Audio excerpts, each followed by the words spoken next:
నీకు ఒక breaking news చెప్పనా? ఒక 3 గంటలు వెయిట్ చేయి, నీకు వేడికి ఒక బ్రేకింగ్ న్యూస్ వెయిట్ చేస్తుంది.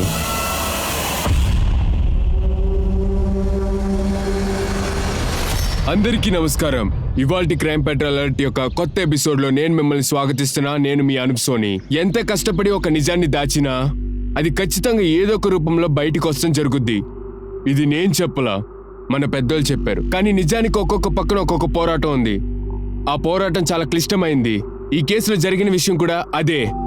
నిజం ఒక వాల్కెనో లాగా పేలింది. నిజం చాలా చేదుగా ఉన్న దాని యొక్క ప్రతి చర్యలు చాలా భయంకరంగా ఉంటాయి. కానీ ఎందుకని క్రైమ్ పెట్రోల్ అలర్ట్ యొక్క కొత్త సిరీస్ లో ఒక భయంకరమైన కేసు గురించి మనం అనలైజ్ చేయబోతున్నాం.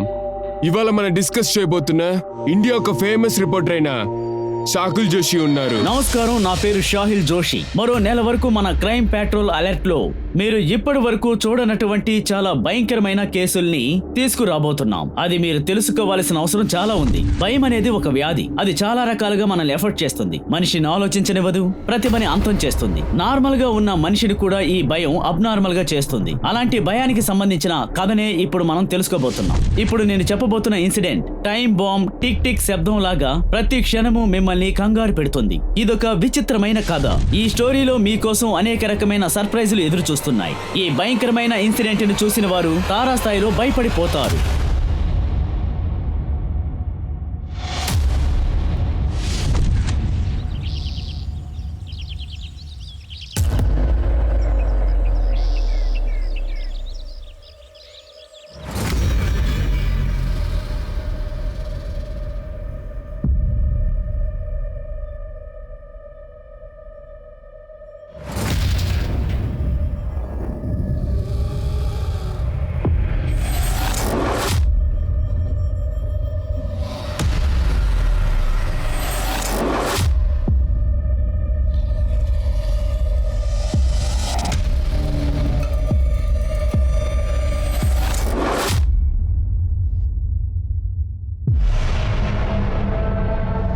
హ్యూమా, నేను అడిగిన ఫైల్ ఏమైంది?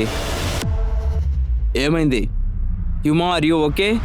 ఎందుకు భయపడిపోయావు? అదేం లేదు sir. Are you sure? Abhinav, ఏదైనా ప్రాబ్లమా? నిహారిక ఎక్కడ? సార్, నిహారిక ఇంకా ఆఫీస్కి రాలేదనుకుంటా sir.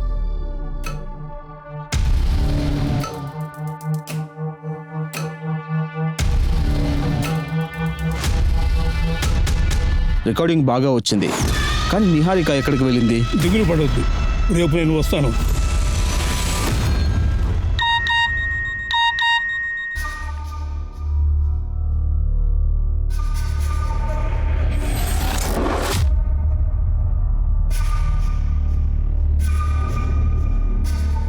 Niharika, oh I'm sorry. Actually నీ బ్రేక్ఫాస్ట్ రెడీగా ఉంది, త్వరగా రా, చల్లారిపోతుంది. That's so sweet, thank you. My dear wife, నిన్ను వెట్ హెయిర్లో చూడటం చాలా అందంగా ఉన్నావు. అది థ్యాంక్ యూ. అయితే నాకు ఆఫీస్కి లేట్ అయిపోతుంది. ఓకే, నువ్వు రెడీ అయ్యి బయటికి రా.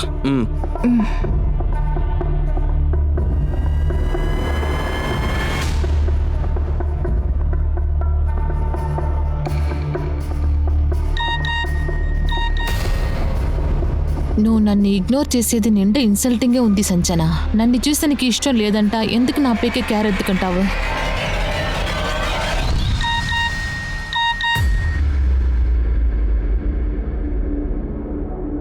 మనం ఇప్పుడు మీట్ చేస్తామా లేదా? నాకేదైనా సమస్య తెలిసి కావాలా? మా సౌరవ్కి నా జవాబు కావాలంట. ఎవరా సౌరవ్? మా నేదా నిద్ర చెప్పిండాను కదమ్మా, మ్యాట్రిమోనీ సైట్లో అబ్బాయిని పట్టింది అని. అతందా ఫస్ట్ నన్ను కలవాలని తలుస్తాడు మా, మళ్ళీ నిన్ను కలుస్తారంట. నేను ఎవరిని చూడ్డానికి ఇష్టపడలేదు. నాకు ఇంటర్నెట్లో వచ్చే సంబంధాల మీద నమ్మకం లేదు. ఇదిగో టిఫిన్, ఆఫీస్కి బయలుదేరు. మా నువ్వు అవసరం లేకుండా బాధపడతావు మా. అమ్మా, ఏంటి సమస్య? తనెళ్ళి కలవని. నీకు మించి అంత మంచి అబ్బాయిని కూడా కనిపెట్టలేవు. ఏయ్, నీకు అబ్బాయి నచ్చాడు కదా, అయితే వెళ్ళి కలువు. చూడమ్మా, నేను ఎవరో ఒక అబ్బాయి నీకు పెళ్లి చేయాలనుకోలేదు. నీకు ఇష్టం లేదంటే చెప్పు, నేను నీకు ఒక మంచి అబ్బాయిని చూసి పెళ్లి చేసి పెడతాను.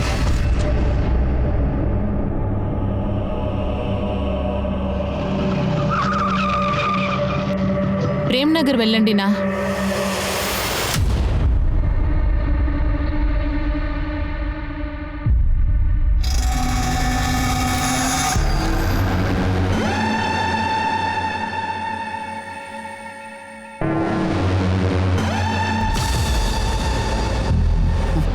జుమ్మా, నీకు టిఫిన్ బాక్స్ బ్యాగ్లో పెట్టాను, కానీ నువ్వు తినడానికి మర్చిపోకు, సరేనా? మర్చిపోకుండా మందులు అవి తీసుకో. ఇదిగో చూడు, నీ ఫ్రెండ్ చందన ఫోన్ చేసింది, తను వచ్చే సమయం అయింది, త్వరగా రెడీ అవ్వు. అరే, ఏమైందమ్మా నీకు? ఎందుకమ్మా ఏడుస్తున్నావు? నువ్వేం దిగులు పడకు, నువ్వు త్వరలోనే కోరుకుంటావు, నీకేం కాదు. ఇదిగో సంజన ఫోన్ చేస్తోంది.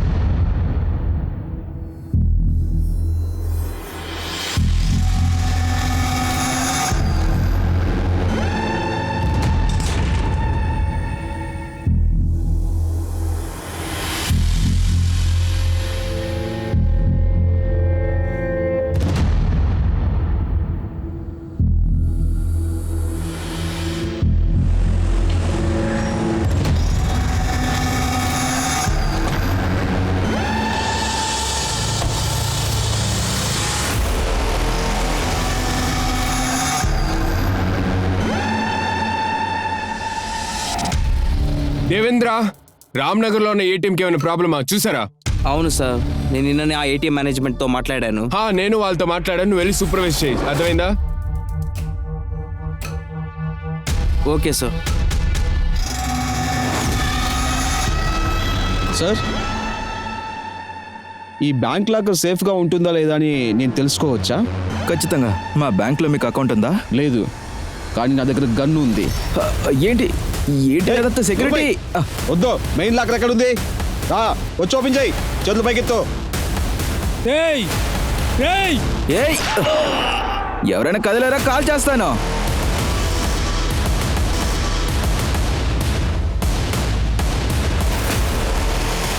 రారా ఇటు.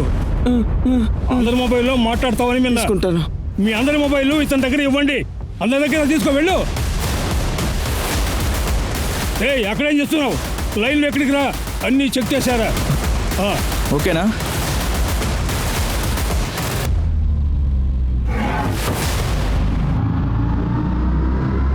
ఏయ్, తొందరగా.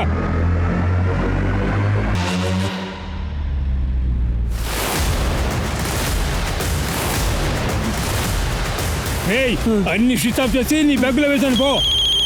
ఏయ్, ఎవరి ఫోన్ అది? ఎవరి ఫోన్ అది? ఏయ్, ఆ ఫోన్ ఇటు నువ్వు ఇలాగా.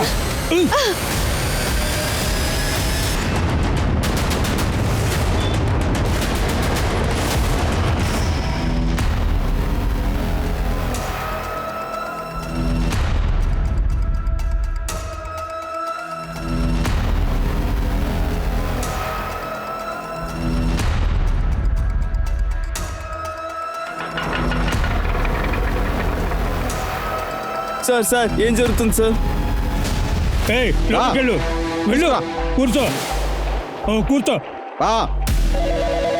చూపి ఎక్కడ ఉంది?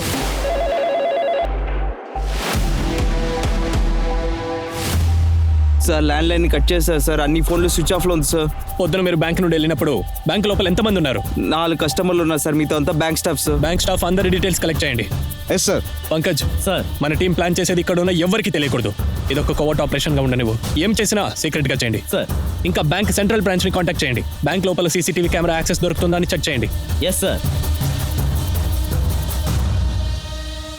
ప్రియాంక సార్, అటు చూడు, అక్కడ ఒక సీసీటీవీ కెమెరా ఉంది. ఇందులో బ్యాంక్ లోకి ఎంతమంది ఎంటర్ అయ్యారని మనకు తెలుస్తుంది. దీని ఫుటేజ్ నాకు వెంటనే కావాలి. Okay sir.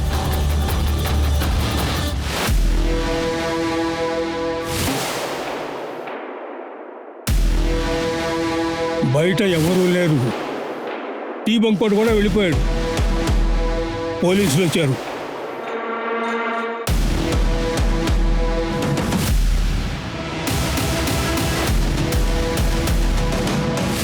సార్ తను మనీష్, మా సీనియర్ స్టాఫ్.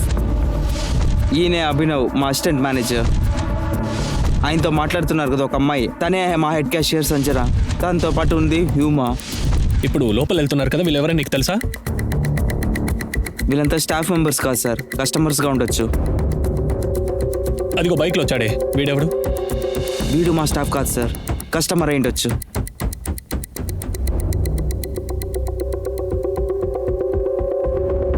ప్రియాంక, ఆ బైక్ ఇదే. ఈ బైక్ డీటెయిల్స్ వెంటనే నాకు కావాలి. ఇంకా బ్యాంక్ లోపలికి వెళ్ళిన ప్రతి వ్యక్తి డీటెయిల్స్ కనుక్కొని చెప్పు. సార్ సార్ ఇది మా సీనియర్ మేనేజర్ ప్రమోద్ యొక్క కార్. దాంతో పాటు ఉండేది నిహారిక.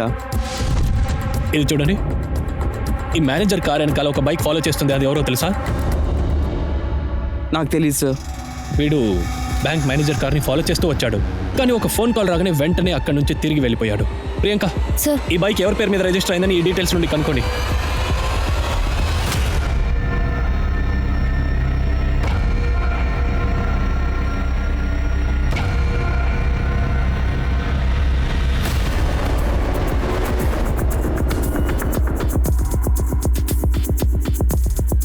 సార్ సెంట్రల్ బ్రాంచ్ నుంచి ఇన్ఫర్మేషన్ వచ్చింది. సీసీటీవీని స్విచ్ ఆఫ్ చేశారట. క్లోజింగ్ అవర్స్ ముందు ఫుటేజ్ రిక్వెస్ట్ చేసావా? ఉంది సార్, నాకు మెయిల్ చేస్తామని చెప్పారు. బ్యాంక్ లోపల నుండి అమ్మాయిలు అరిచే శబ్దం వినిపిస్తుంది. వాళ్ళు ఎవరినైనా ఏదైనా చేసే లోపు త్వరగానే మనం యాక్షన్ లోకి దిగాలి. బ్యాంక్ 4 దిక్కులు రౌండ్ అప్ చేయండి. లోపలికి వెళ్ళడానికి ఏదైనా ఒక దారి దొరుకుతుంది. Okay sir.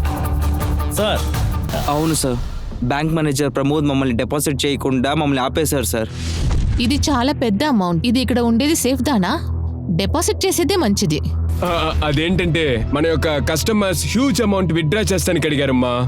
And don't worry, మనం ఇంత డబ్బు పెట్టుకున్నామని ఎవరికి తెలియదు. Okay, good. Okay sir. Sir rules ప్రకారం బ్యాంక్ మేనేజరే ప్రతిరోజు ఓపెన్ చేయాలి, కానీ ఈయన గేట్ కీపర్కి కీస్ ఇచ్చేసి వెళ్తున్నాడు. ఇది చాలా రోజులుగా జరుగుతుంది సార్. ఎందుకని మమ్మల్ని ఇలా టార్చర్ చేస్తున్నావు? నీకు డబ్బేగా కావాలి? మొత్తం 4 కోట్లు ఉన్నాయి, అన్ని నువ్వే తీసుకో. అనారోగ్యంతో ఆమె అక్కడ పడిపోయింది కదా, ఎలా ఎత్తుకుపోగలం? బయట పోలీసులు ఉన్నారు కదా, ఎలా వెళ్ళాలి చెప్పరా? సార్ బ్యాంక్ మేనేజర్ ప్రమోదే పథకం ప్రకారం డబ్బుని బ్యాంకులో డిపాజిట్ చేయలేదనిపిస్తోంది. ఇంకా కీసేమో సెక్యూరిటీ గార్డ్ చేతికిచ్చారు.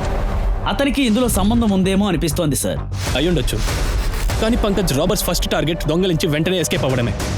కానీ ఇక్కడికి వచ్చిన రాబర్స్ వాళ్ళను లోపల తాళం వేసేసుకున్నారు. ఎందుకు అయ్యుండొచ్చు?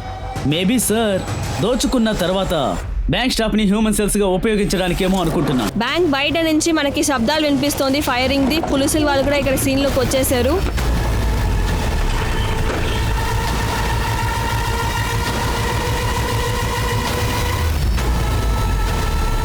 సిటీలో ఉన్న పోలీసులందరూ ఇక్కడే ఉన్నారే, మనం ఏం చేయాలి?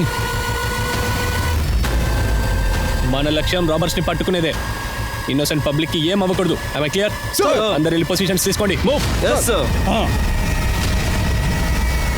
సార్ సెక్యూరిటీ గార్డ్ ఏజెన్సీకి ఫోన్ చేశాను. సెక్యూరిటీ గార్డ్ ఎవరిని అపాయింట్ చేయలేదంట. సుమిత్ అనే పేరు మీద సెక్యూరిటీ గార్డ్ ని వాళ్ళు ఈ బ్రాంచ్కి అసలు పంపలేదట. వాట్? అవును సార్, ఇన్ఫాక్ట్ సెక్యూరిటీ గార్డ్గా పంపింది ఇతన్నేనట. చూడండి, అతని పేరు బాబులాల్. ఈ బ్రాంచ్కి బాబులాల్నే డ్యూటీ కోసం పంపారు. అవును సార్, బాబులాలే డ్యూటీలో ఉండేది, కానీ ఒక వారం ముందే ఆయన లీవ్లో వెళ్ళిపోయాడు. సార్ నేను ఊరికి వెళ్ళడానికి ఒక రోజు సెలవే ఉంది సార్. నేను ఎప్పుడైనా ఏజెన్సీని చూడడానికి ఈయన అపాయింట్ చేశాను సార్. ఊరి నుంచి 2 రోజుల్లో తిరిగి వచ్చేస్తాను sir. Okay, thank you sir. Agency దీని గురించి ఏమీ చెప్పలేదే. ఆ విషయం గురించి నాకు కరెక్ట్గా తెలియదు సార్. ప్రమోద్ సారే సెక్యూరిటీకి లీవ్ ఇచ్చి అప్రూవ్ చేసింది సార్. మీ బ్యాంక్ మేనేజర్ ఉన్నారే ప్రమోద్, 2 రోజులుగా డబ్బులు మీ బ్రాంచ్లోనే ఉంచారు. సెంట్రల్ బ్రాంచ్లో డిపాజిట్ చేయలేదు. రెగ్యులర్ సెక్యూరిటీ గార్డ్కి 2 రోజులు లీవ్ ఇచ్చి పంపించి ఆ ప్లేస్లో ఇంకొక సెక్యూరిటీ గార్డ్ని పెట్టాడు. ఒకవేళ ఈ రాబరీలో మీ బ్రాంచ్ మేనేజర్ కూడా ఇన్వాల్వ్ అయి ఉన్నాడో ఏంటి? నాకు అదంతా తెలియదు సార్. పొద్దున మీ మేనేజరే కదా నేను బయటికి వెళ్ళమనంది. సార్ ఏటీఎంలో సర్వర్ ప్రాబ్లం, అందుకే నన్ను పంపారు సార్. కావాలంటే చెక్ చేసి చూడండి. ఎలాగో చెక్ చేస్తాను. ఒక్క నిమిషం సార్. ఈ బైక్ ముఖేష్ మాతృ పేరులో ఉంది. 3 రోజులకు ముందు బైక్ కాంట్రాలేదని పోలీస్ స్టేషన్లో కంప్లైంట్ ఇచ్చారు. అంటే ఈ బైక్ మీద వచ్చిన వాడే రాబర్ అనమాట. ఇది కూడా దొంగలించిన బైకే కదా? అవును సార్, వీడి ఫోటోని అన్ని పోలీస్ స్టేషన్కి సర్క్యులేట్ చేశాను సార్. అది మాత్రం కాదు, వీడు ఒక సీజన్ క్రిమినల్. వాడి పేరు క్లబ్. అప్పుడప్పుడు దొంగలిచ్చి పోలీస్ స్టేషన్కి వెళ్ళేదే వాడి పని. తర్వాత ఇంకో బైక్ ఆ మేనేజర్ కార్ని ఫాలో చేసుకొని వచ్చింది. ఆ బైక్ అవును సార్, దేవకుమార్ పేర్లనే రిజిస్టర్ అయి ఉంది. వీడే అది మాయానగర్లో ఉన్నాడు.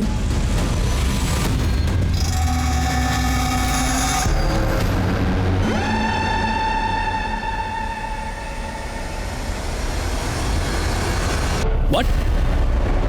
బాబులాల్ని చంపేశారా? బాబులాల్ బాడీని పోస్ట్ మార్టంకి పంపించండి. ఇంకా ఈ బాబులాల్కి సుమిత్ ఎలా తెలుసని కనుక్కోండి. ఈ బాబులాలే సుమిత్ని బ్యాంక్ డ్యూటీకి రికమెండ్ చేసింది. ఇప్పటి వరకు మనం ఈ బాబులాలే ప్లాన్ చేసి సుమిత్ని సెక్యూరిటీ డ్యూటీకి తెచ్చాడనుకున్నాము. కానీ బాబులాల్ని ఎవరో చంపేశారు. ఇక్కడ సుమిత్ కూడా చనిపోయాడు. హరినగర్లో ఉన్న అమృతా సింగ్ని రప్పించమంటున్నారు సార్. ఇసుకలో పడ్డ సూదిని వెతికే కథలా ఉంది సార్ ఇది. ఒక పని చేయండి, హరినగర్ పోలీస్ని కాంటాక్ట్ అవ్వండి. వాళ్ళు మనకు హెల్ప్ చేస్తారు. Okay sir. Hello sir, bank మేనేజర్ని ఫాలో చేసుకుని వచ్చిన దేవకుమార్ ఒక private detective sir. Detective? Yes sir, ఇప్పుడు ఆఫీసులో లేడు, మిస్సింగ్. ఒకవేళ ఈ డిటెక్టివ్ క్రిమినల్స్ కోసం బ్యాంక్ రెక్కీ చేయడానికి వచ్చాడు. ఈ డిటెక్టివ్ గురించి అన్ని డీటెయిల్స్ నాకు తెలియాలి. వాడిని వదలకండి. ఆకాష్ సార్, ఈ బ్యాంక్లో ఉన్న 1 వీక్ సీసీటీవీ ఫుటేజెస్ కావాలి నాకు, క్విక్. Yes sir. సార్, త్వరగా నా కూతుర్ని కాపాడండి సార్. తను చావాలని నిర్ణయించుకుంది. ఇందులో అలాగే రాసింది సార్. నా కూతురికి ఒక వ్యాధి ఉంది. ఆ వ్యాధి వల్ల నా కూతురు చాలా బాధపడుతోంది. ఒకవేళ అందువల్లే తను... ఒక విషయం చెప్పండి, మీకు ఎప్పుడైనా మీ బిడ్డను చూపించి తను ఏదైనా ప్రెషర్లో ఉన్నట్టు అనిపించిందా? లేదా ఈ రాబరీకి కనెక్టెడ్ అయి ఉండొచ్చని? లేదు సార్, అది తనకు తెలీదు. దయచేసి నా కూతుర్ని కాపాడండి సార్. హరినగర్ పోలీసులతో నేను మాట్లాడాను. హరినగర్ ఏరియాలో అమృతాని ఈరోజు హత్య చేశారు సార్. వాట్? అవును సార్, హరినగర్ పోలీసులు క్రైమ్ సీన్లోనే ఉన్నారు. నేను అక్కడికే వెళ్తున్నాను. కానీ ఇప్పటి వరకు నాకు చనిపోయింది అమృతా సింగో కాదో పూర్తిగా తెలియదు. ఈ క్రిమినల్ ఏదో పెద్దగా మాట్లాడుతున్నాడు. అమృతార్ సింగ్ ని ఎవరు చనిపోయారని కనుక్కోండి. అమృతార్ సింగ్ కు యూత్ క్లబ్ కు డిటెక్టివ్ దేవ్ కుమార్, ఆ ముగ్గురికి ఆ బ్యాంక్ ఎంప్లాయీకి ఏ సంబంధమని కనుక్కోండి.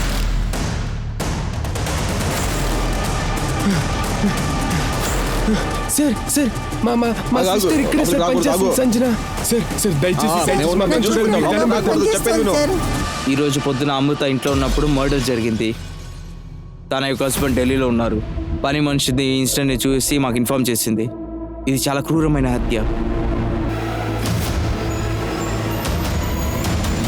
వీడియో సార్ తను అటాక్ చేసింది. అమృత ఇంటి లోపల వెళ్ళింది. సీసీటీవీ దాంట్లో రికార్డ్ అయింది.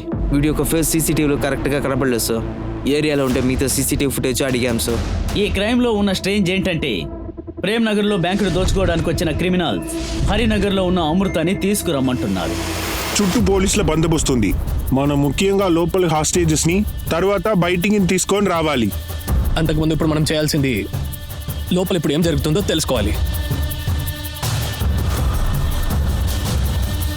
ఈ హోల్ కనిపిస్తుందా? దీంట్లో నుంచి ఒక కెమెరాని లోపలికి పంపించండి. అందులో నుంచి మనం లోపల జరిగే యాక్టివిటీస్ గురించి తెలుసుకోవచ్చు. Fast fast fast. Sir. Priyanka, camera లోపలికి వెళ్ళగానే ఆ ఫుటేజ్ నాకు చూపించు. మిస్టర్ యోగేష్, మిమ్మల్ని డిస్టర్బ్ చేయడానికి ఇది సరైన సమయం కాదని మాకు తెలుసు. కానీ మ్యాటర్ చాలా సీరియస్. సో ఈ ఫోటోలో ఉన్న వ్యక్తిని మీరు చూసారా సార్? ఇతను ఏమైంది? వీడిని మీకు తెలుసా? వీడిని ఎలా తెలుసు? ఏదైనా ఉంటే చెప్పండి. చెప్పండి సార్. ఒక సీసీటీవీ కెమెరా మీద బుల్లెట్ తగిలింది కదా, ఆ ఫుటేజ్ చూపి. అందులో ఏదైనా రికార్డ్ అయి ఉంటుందేమో. ఉంది సార్, చూడండి సార్. ఈ వ్యక్తి బాడీ చూస్తే పంకజ్, కిల్లర్ పేరుని కనిపెట్టాం సార్. పేరు రజనీష్. ఇంట్రెస్టింగ్ విషయం ఏంటంటే 6 నెలల క్రితం అమృత కిడ్నీని 10 లక్షల రూపాయలకి అమ్మేశారట. ఇప్పుడు వాళ్ళే హత్య చేశారు. ఉత్కల్, నేను చెప్పేది విను. లోపల నీతో పాటు రజనీష్ ఉన్నాడని నాకు బాగా తెలుసు. మాకు ఇంకొక విషయం కూడా తెలిసిపోయింది. డిటెక్టివ్ దేవ్ కుమార్ కూడా మీ మనిషే అని. ఎప్పుడైనా చెప్పు మీ డిమాండ్స్ ఏంటని. బ్రెయిన్ ఎక్కువగా ఉపయోగించకండి ఇన్స్పెక్టర్. వెనక్కి వెళ్ళండి, చెప్పేది విను. అమృత ఎందుకు ఇంకా ఇక్కడికి రాలేదు? ఎక్కడుంది తను? అమృతా సింగ్ ని నువ్వు పొద్దునే మర్డర్ చేసావు కదా రజనీష్. అలా అయితే అది కనిపెట్టేశారా?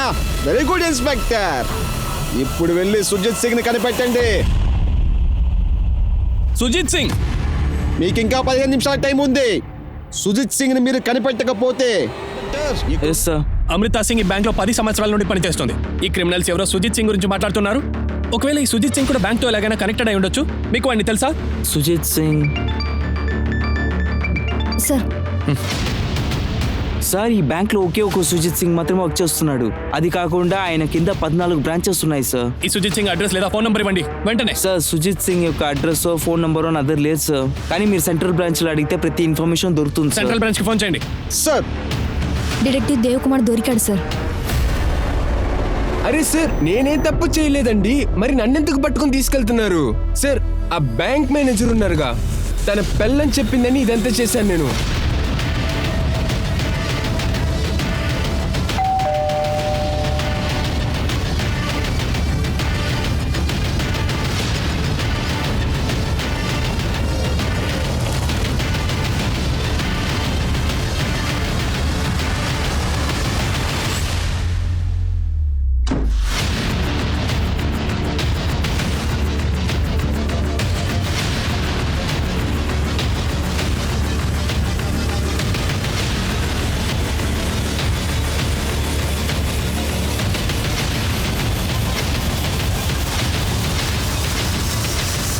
సార్, రజనీష్ వాళ్ళ ఇంట్లో ఒక అస్థి పంజరం ఉంది సార్.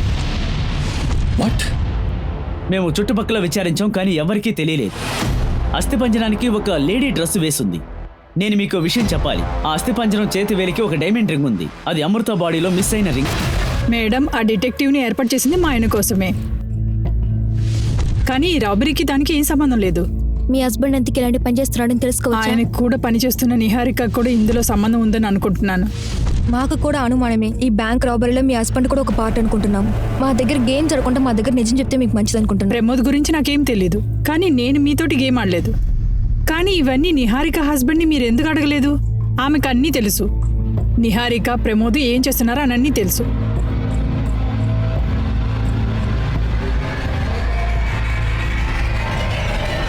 ఆ చెల్లికి నువ్వు చేసిన ఘోరం గుర్తుందా సుజిత్? మా నాన్నకి ఒక మంచి కూతురుగా చదువుకొని ఒక మంచి ఉద్యోగానికి వెళ్ళి మా నాన్నని కాపాడుకున్న నా చెల్లిని మీ బ్యాంకుకే పని వెతుకుతూ వచ్చింది.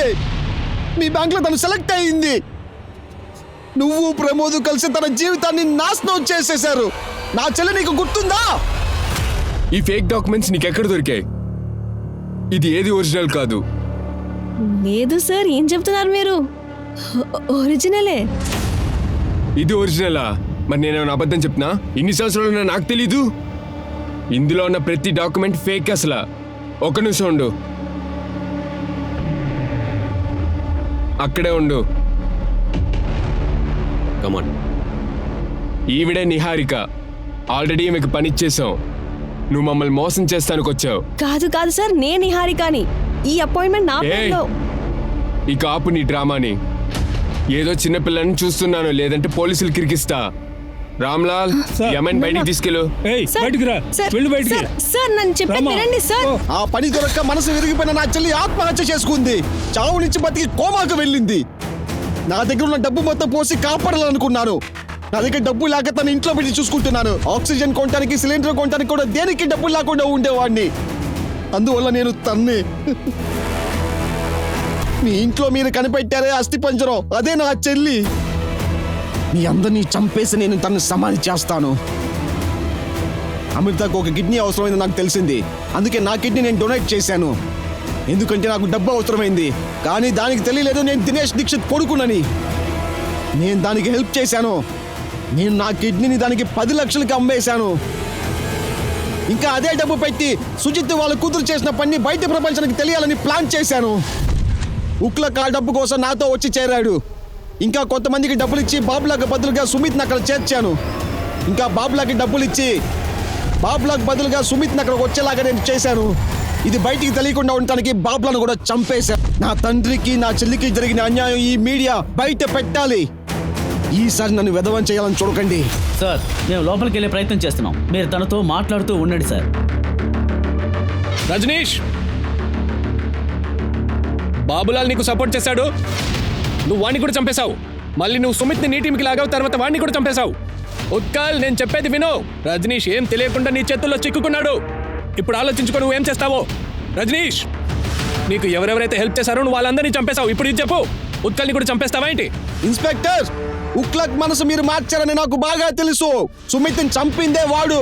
వాడి షేర్ కోసం వాడిని వాడే చంపాడు. ఉత్కల్, నువ్వు నా మాట విను, ఆలోచించు. నువ్వు తప్పించుకోవాలనుకుంటే సంజన సంజన సంజన సంజన అమ్మ సంజన.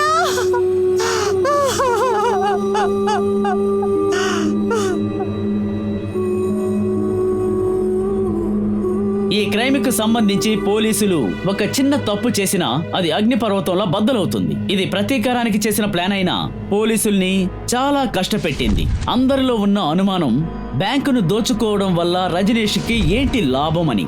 ఇతనికి ఏర్పడిన సమస్య చట్ట ప్రకారం తను ఎదుర్కొని ఉండుంటే ఖచ్చితంగా చాలా ప్రాణాలు పోయుండేవి కావు. ఈ కథలో నుండి మనం తెలుసుకోవాల్సింది ఏంటంటే అత్యాశ ఒక మనిషిని ఎంతవరకు దిగజారుస్తుంది. అమృత మరియు సుజిత్ వీళ్ళిద్దరి యొక్క అత్యాశ వల్ల దినేష్ యొక్క ఫ్యామిలీని పూర్తిగా అంతం చేసింది. రజనీష్ కి చట్టం మీద పూర్తి నమ్మకం పోయింది.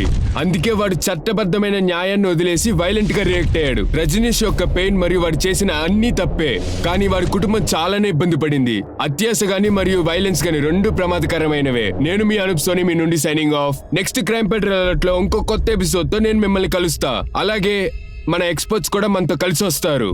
అప్పటి వరకు మీరు మీ కుటుంబం చాలా సేఫ్ గా ఉండండి, జాగ్రత్తగా ఉండండి, సంతోషంతో ఉండండి మరియు చూస్తూ ఉండండి క్రైమ్ పెట్రోల్ అలర్ట్. జై హింద్.